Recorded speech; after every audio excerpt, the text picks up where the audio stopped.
My name is Lucy, and I graduated from college with a degree in computer programming. Unlike most of my classmates who were scrambling to find jobs after graduation, I already had mine secured. During my third year, I got an offer from Soft Tech Solutions, a mid-sized software company that liked my work during a summer internship. The job offer came with a pretty decent salary, enough that I could have moved into my own place right after graduation. But I didn't. "Lucy, we were hoping you might consider staying with us a bit longer," Mom said one evening as we sat around our dining table. Dad nodded beside her, looking slightly embarrassed. "What do you mean?" "I thought you'd be happy to finally have the house to yourselves," I replied, confused by their request. Dad cleared his throat. "Well, sweetheart, the truth is, we're having trouble keeping up with all the bills these days. Your mother and I aren't getting any younger, and our expenses keep going up. If you stayed," Mom added quickly, "and maybe contributed a little to the household, it would really help us out." I looked at their worried faces. These were the people who raised me, who put me through college. Despite the fact that I'd been dreaming about my own place for years, I couldn't say no. "How much would help?" I asked. The relief on their faces was immediate. "Maybe $1,000 a month," Dad suggested tentatively, "for bills and groceries." And just like that, I became the breadwinner for my parents at 22 years old. I kept the rest of my salary in my savings account, watching it grow steadily each month. I didn't spend much on myself, just the basics and occasional small treats. Why waste money on things I didn't need? My sister Olivia had a completely different philosophy about money.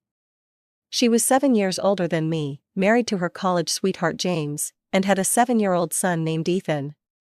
They lived in a fancy rented apartment across town and lived like they were swimming in cash, even though they weren't. "Oh my God, Lucy, are you seriously wearing that shirt again?" Olivia said during one of her Sunday visits.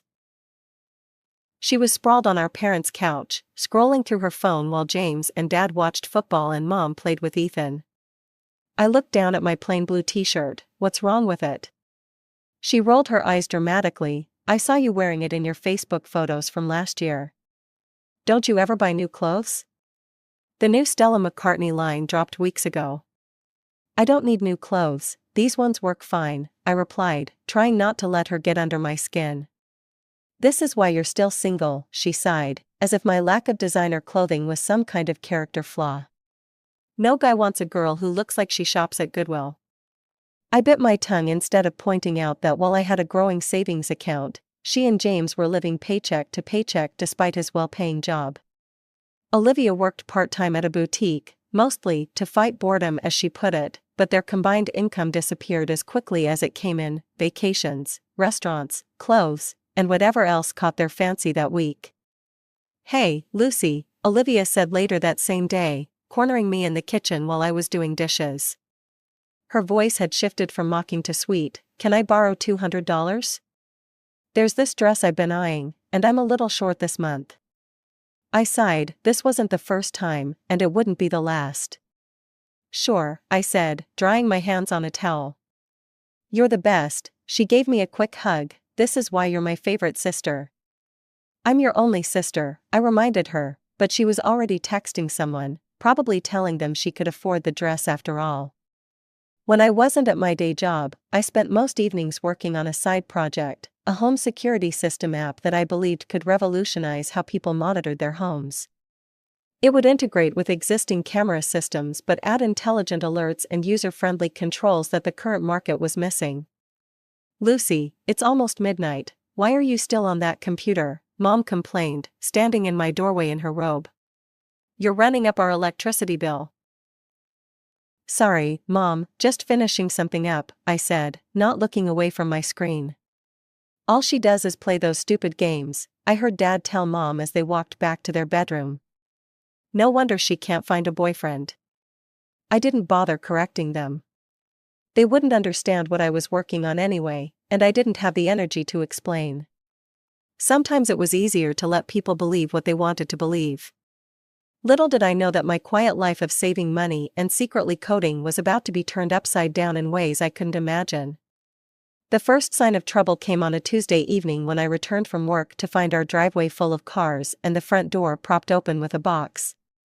I walked into chaos. The living room was filled with stacked boxes, suitcases, and random furniture. My sister was directing our parents like they were moving company employees. "What's going on?" I asked, standing frozen in the doorway. "Are you moving in?" James appeared from the hallway, looking defeated in a way I'd never seen before.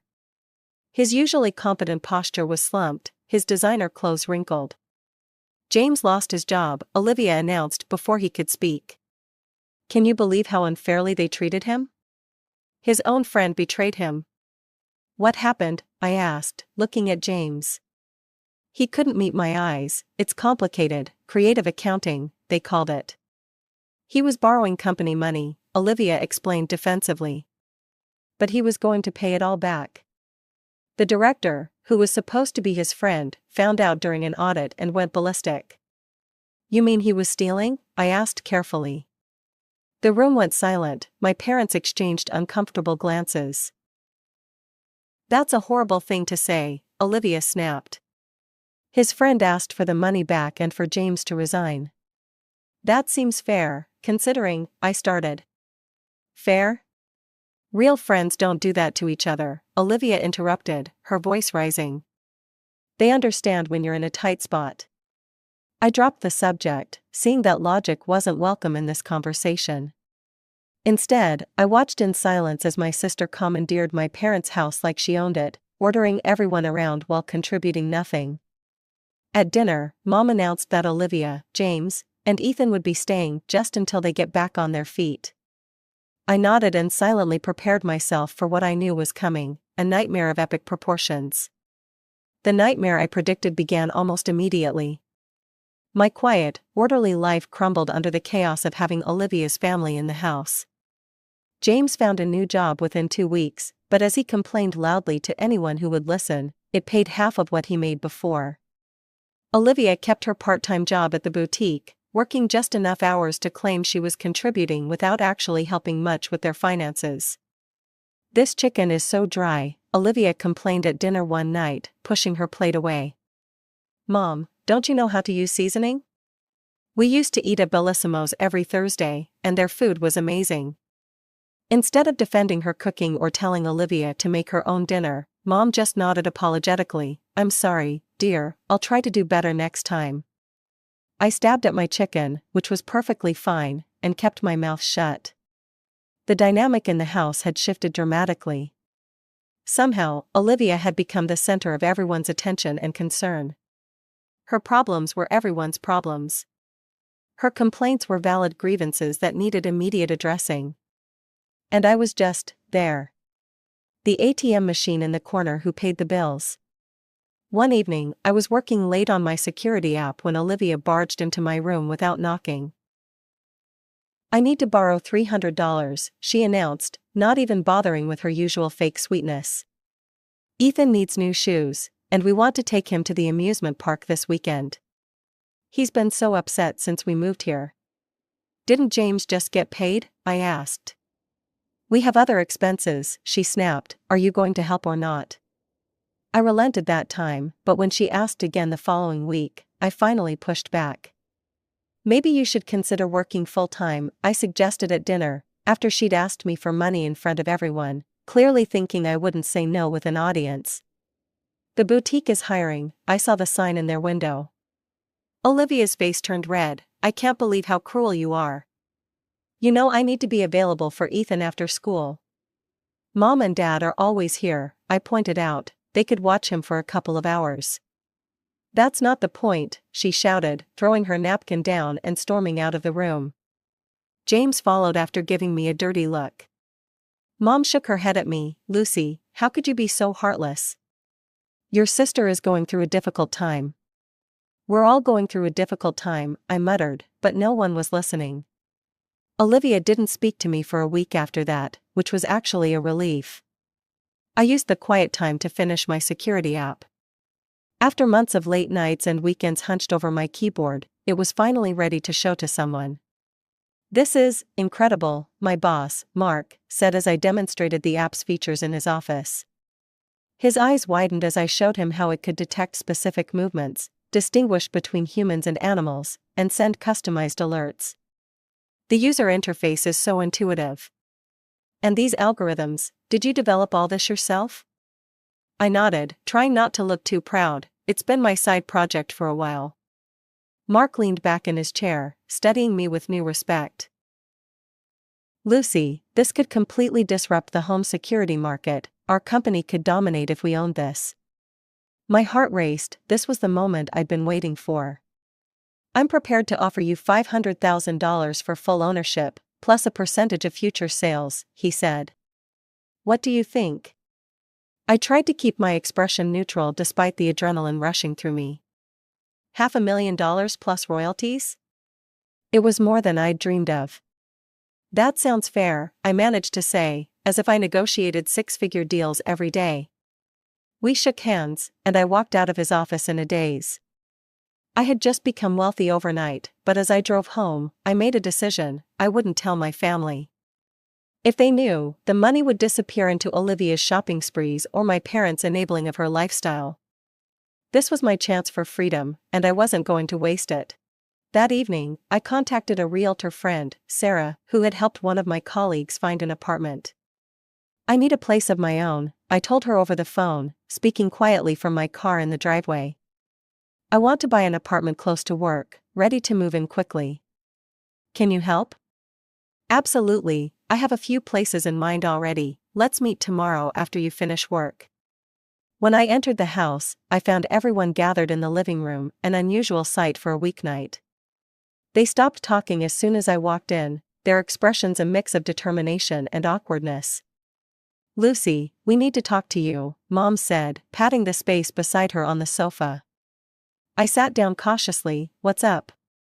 Dad cleared his throat. We'd been looking at our expenses, and, well, things are getting tight. With 5 adults and a child in the house, the utility bills have gone way up. And groceries, you wouldn't believe how much food a growing boy needs.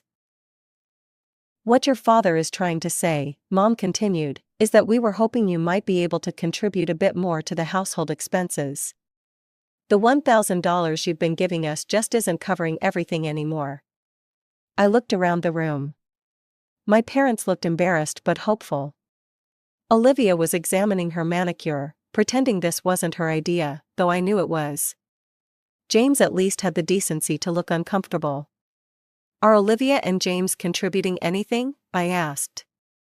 My parents exchanged glances. Well, they're in a difficult position right now, Mom said softly. And you're single, with no dependents. You can afford to help a little more. I took a deep breath, counting to 10 in my head. How much more? We were thinking maybe $2,000 a month, Dad suggested. I wanted to laugh, or cry, or scream. Instead, I just nodded. Fine, starting this month. Olivia finally looked up, a small smile playing on her lips. She thought she'd won. Little did she know that her victory would be short-lived. 3 days later, I met Sarah at a beautiful apartment complex 10 minutes from my office. The one-bedroom unit she showed me was perfect, modern, bright, and on the top floor with a small balcony. I used part of the money I'd received from selling my application to buy it outright, signing the papers that day. While I was secretly furnishing my new apartment, I noticed something strange happening at my parents' house.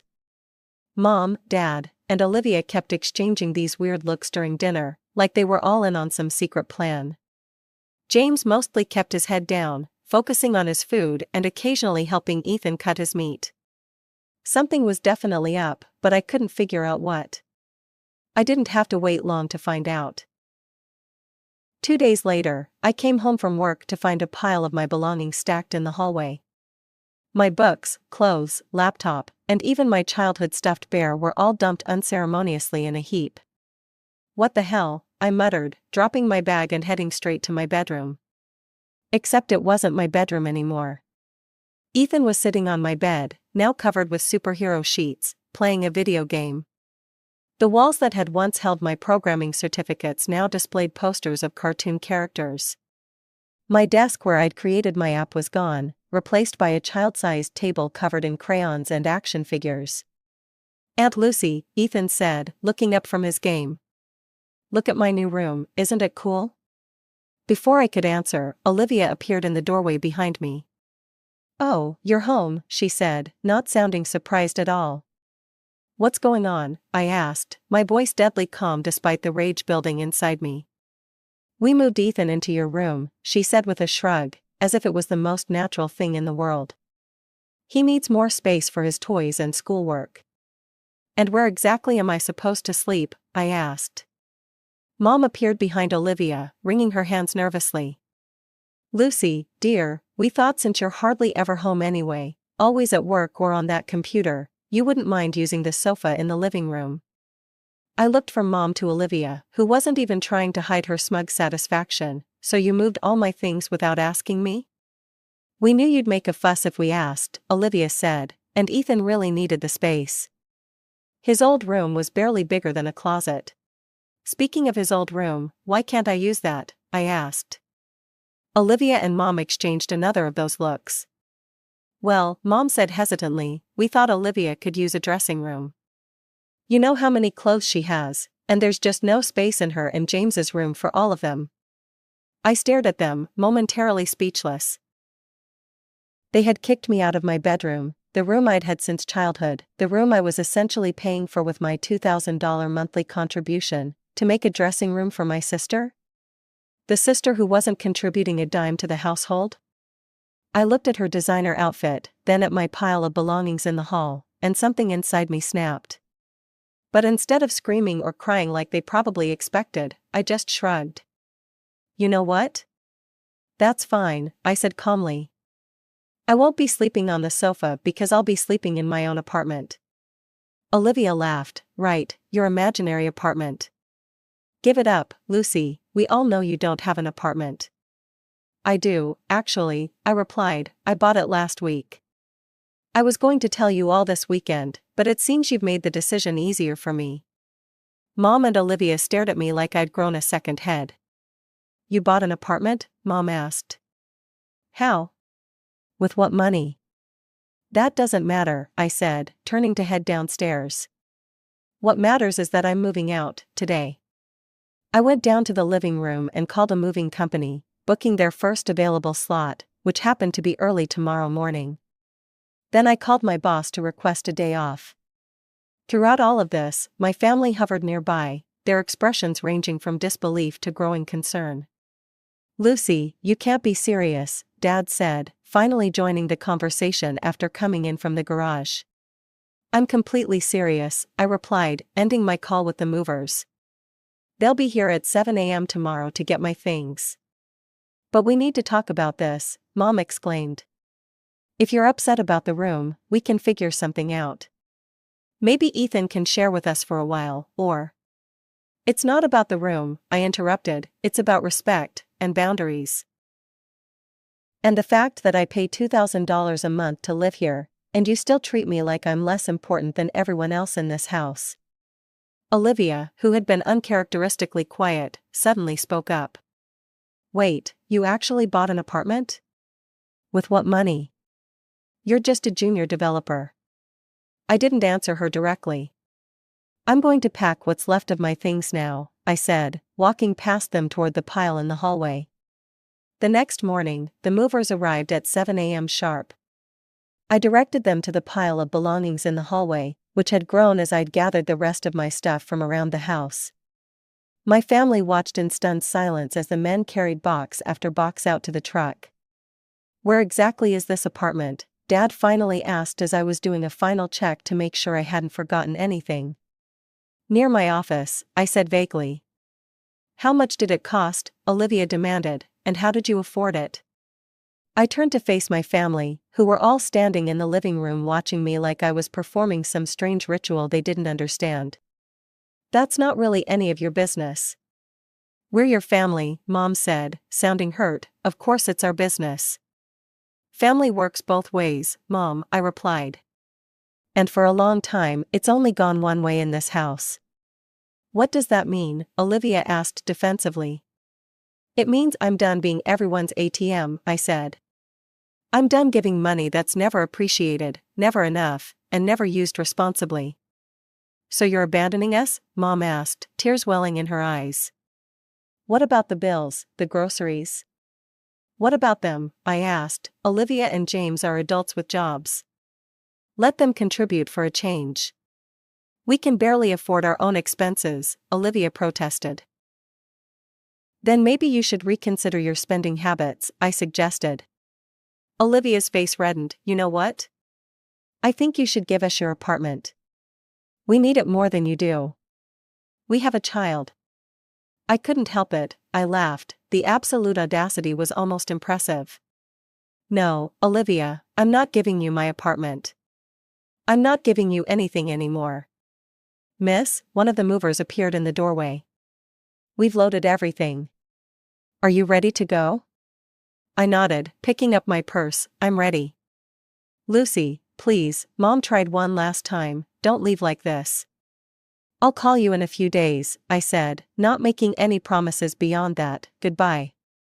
I followed the moving truck to my new apartment, a sense of liberation growing with every mile that separated me from my family's house. For the first time in my adult life, I was putting myself first. And it felt surprisingly good. The next few days were a blur of unpacking, arranging furniture deliveries, and setting up utilities. I kept my phone off most of the time, knowing it would be flooded with messages from my family. When I finally turned it on, I was right, dozens of missed calls and text messages, ranging from angry to pleading to guilt-tripping. After a week of silence, I decided to visit my parents' house. I wanted to have a calm, reasonable conversation about boundaries and expectations. When I pulled into the driveway that Saturday morning, I could see the curtains twitch. They'd been watching for me. I barely made it to the door before it swung open. Mom pulled me into a tight hug. Lucy, thank goodness you came back, she said, relief washing over her face. We'd been so worried. Dad appeared behind her, looking simultaneously happy and uncomfortable. Olivia and James were already seated in the living room, with Ethan playing on the floor.